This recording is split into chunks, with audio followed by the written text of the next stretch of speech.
Un circuito eléctrico, como tenemos acá en nuestro ejemplo, no es más que la unión de conductores y receptores a varios generadores, o a uno o a varios generadores de corriente.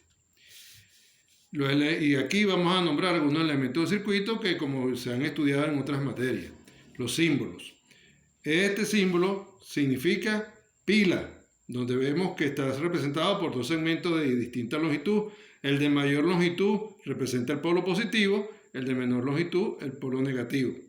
Cuando se tienen varias pilas asociadas, eso forma una batería. Este símbolo es de receptor o resistencia del circuito. Acá tenemos el interruptor de corriente, representación de una lámpara en una pila y la representación de un fusible en un circuito eléctrico. Tenemos que las partes del circuito son el generador de corriente, que serían las pilas, y la batería, como el nombre lo indica, es que se encarga de generar la corriente eléctrica que va a pasar por todo el circuito eléctrico. Receptores serían las resistencias, que en nuestro caso se presentarían con bombillos, ventiladores y cualquier otro utensilio electrodoméstico. Los conductores son los cables, fusibles, interruptores, etc. Un circuito eléctrico se puede ver que se divide en dos partes. Un circuito externo, que va a estar formado por receptores y conductores, que son las resistencias externas. Un circuito interno, que está en el generador, y en ese generador eléctrico es donde se encuentra la resistencia interna y la fuerza electromotriz. Entonces, en el circuito externo se van a encontrar los receptores y los conductores. Ahí es donde se encuentra la resistencia externa. El circuito interno está dentro del generador de corriente y es donde se encuentra la resistencia interna y la fuerza electromotriz. La resistencia total o equivalente a un circuito no es más que la que se forma por la suma de la resistencia externa más la resistencia interna. La resistencia total, resistencia externa más resistencia interna. En cualquier circuito, la función de la resistencia es la de reducir la intensidad de corriente, mantener la diferencia de potencial y la de producir calor. Para estudiar las resistencias vamos a ver cómo se asocian, cómo podemos asociar esa resistencia, y la vamos a conseguir que hay dos formas de asociar las resistencias. Una de ellas es en serie, y sabremos que las resistencias están en serie cuando están una a continuación de la otra. O sea que solamente están en contacto directo con el generador las resistencias que están a los extremos. Las resistencias que están entre ellas simplemente se comunican unas con otras. No van en contacto directo con el generador de corriente. Cuando las resistencias están en serie, van a suceder estas tres cuestiones: que la intensidad total del circuito es igual a la intensidad en cada una de las resistencias. La intensidad total es igual a la intensidad en cada una de las resistencias.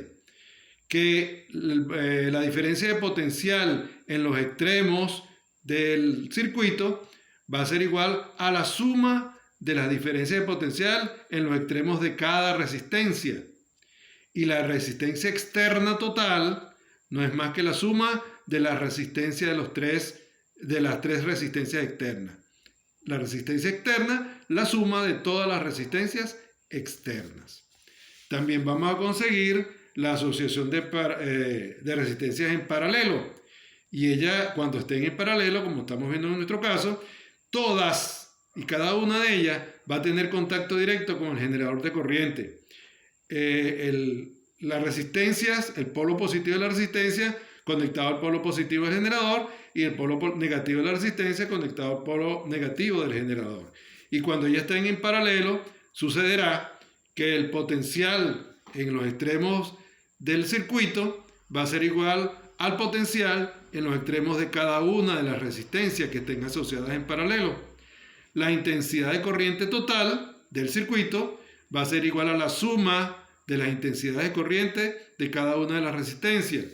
Y para calcular la resistencia externa total cuando están en paralelo, tendríamos que calcular el inverso de la resistencia, sumar los inversos de cada una de las resistencias para conocer el inverso de la resistencia total. Así, esas tres cosas es para la asociación de resistencia. También podemos conseguir la asociación de pilas, que también puede ser en serie o en paralelo. Las pilas, como ya hemos dicho, lo vamos a representar de esta manera. En este caso, estas tres pilas estarían asociadas en serie. Y cuando ya están asociadas en serie, ya hemos dicho que allí ellas son el generador y es donde se van a conseguir la fuerza electromotriz y la resistencia interna. Entonces, la fuerza electromotriz total de las tres pilas o de las pilas que estén en serie no es más que la suma de las fuerzas electromotrices de cada una de las pilas. Y la resistencia interna total va a ser igual a la suma de la resistencia interna de cada una de las pilas que estén asociadas en serie. Cuando están en paralelo, como es el caso de acá, ya hemos dicho entonces que la fuerza electromotriz total del circuito aquí va a ser igual a la fuerza electromotriz de cada una de las pilas que están asociadas en paralelo. Y el inverso de la resistencia interna total va a ser igual a la suma de los inversos de las resistencias de cada pila.